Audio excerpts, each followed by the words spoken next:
We've just heard from Wellington radar that we've got an object about a mile behind us and it's following us. Let's hope they're friendly. The Kaikoura Lights incident happened in 1978, and still people are talking about it. Could the Kaikoura Lights be extraterrestrial? Unidentified flying objects behind us. That's it right there! That's a UFO! Someone can confirm what the This one's true. Bye, Kaikoura! Yeah, this one's true. It's aliens. Because who doesn't have aliens?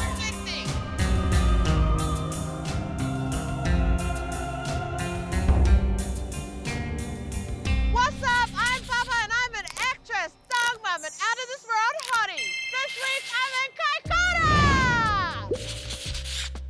A place known for crayfish, seals, and aliens? UFO sightings have been occurring in Aotearoa since the early 1900s. Even in Kaikoura, there are still reports being made before and after December 1978. So what makes the Kaikoura Lights incident so important? Well, it's caught on radar and on camera. We can see them, but it's just about impossible to film them. So why do I want to investigate the Kaikoura Lights incident? Because who doesn't love aliens? Maybe the media. That's why aliens are always presented as mysterious and dangerous. But what if they're not? What if they were following that plane to pull a prank? Then I want to hang out with them. And maybe we should step up our representation of aliens. And brown people. On December 21st, 1978, a small crew were flying this aircraft across the Kaikoura coast, when all of a sudden a strange light started following them. This UFO appeared on the plane's radar and the radar of Wellington air traffic controllers.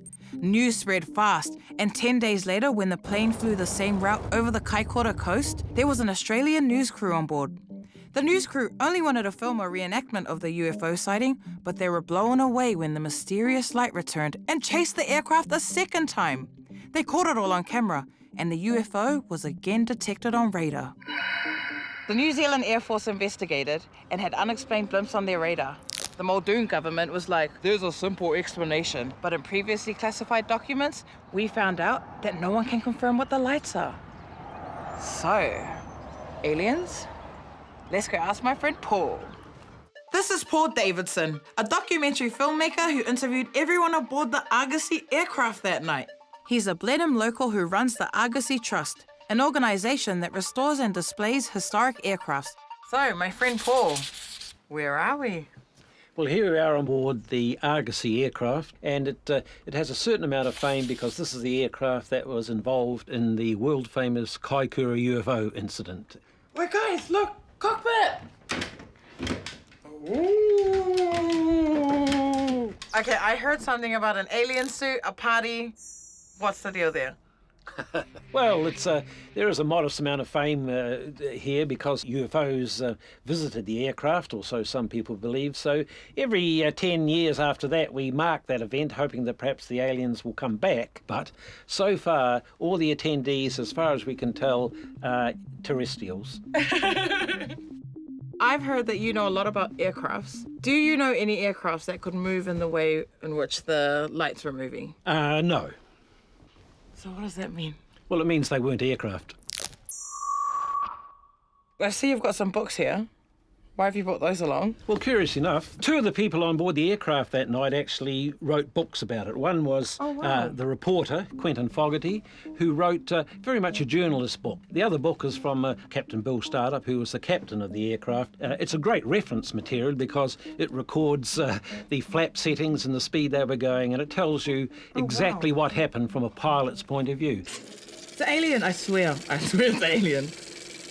I've also heard that there are 3 theories that are going around. You know about 3 theories, right? About what the lights could be? If you spoke to the people on board, most of them won't suggest what they were. They can only tell you what they saw, which were a lot of very bright lights moving fast about the sky. I have a strong target at 12 o'clock to you at 20 miles. Roger, we have that one also, and quite a good visual display at the moment. It's showing light. It looks like a collection of lights. That was supported by radar operators in Christchurch and Wellington and the radar on board the plane itself. Any explanation for what the lights might have been falls down on examination because it wasn't what they saw from the aircraft and it wasn't what the radar showed up. It remains an enduring puzzle. There's a theory that the lights were moonlight reflecting off cabbages. What do you say to that?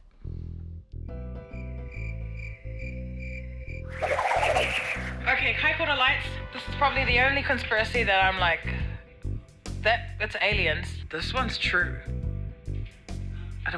Yeah, this one's true. Aliens are out there. They're among us. I wonder if they're hot.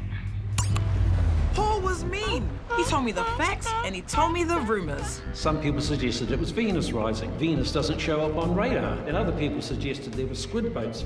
I wonder what else it could be, because that cabbages theory. Maybe it's people swimming nude in the moonlight reflecting off their bottoms. Or maybe it's Elon Musk having a laugh at us. Or maybe it's my soulmate. I know Paul said the other theories are fake, but I just had to test one. Cabbages plus moonlight equals potential aliens. Oh, and other vegetables. In case there's an alien whānau and we need to feed heaps. Okay, so we've got a fake moon provided by Luke, because obviously I don't own the moon, so I can't bring it down myself. Guys, is it reflecting?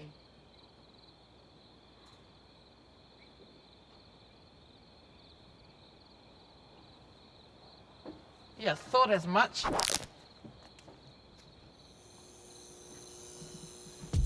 Okay, so I've watched the videos, I've talked to Paul, I tested cabbages, but I'm still not sure what to believe.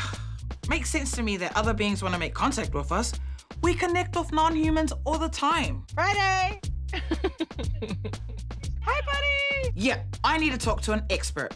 So we're here with Matt, the conspiracy guy. Can you let us know who you are? So I'm Matt Williams. I teach at the School of Psychology at Massey University, and I do research on misinformation and conspiracy theories. Why do you think that conspiracy theories about aliens and UFOs are so popular? Well, I think part of the answer is that stories about aliens and UFOs are popular in general, right? And after all, a conspiracy theory is just a type of story. So when we're presented with information, how can we make sure that it's credible? So one thing that people aren't aware of is that there's a site called Google Scholar. What you can do is you can plug search terms into Google Scholar and see what the academic research says. And that information often says something quite different than what you might see on social media or even mainstream media.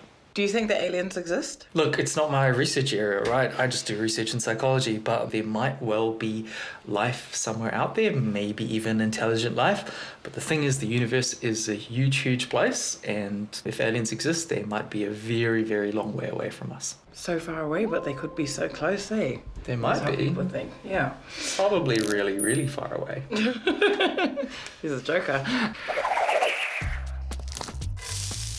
And we're back at the Kaikoura Seafood Barbecue.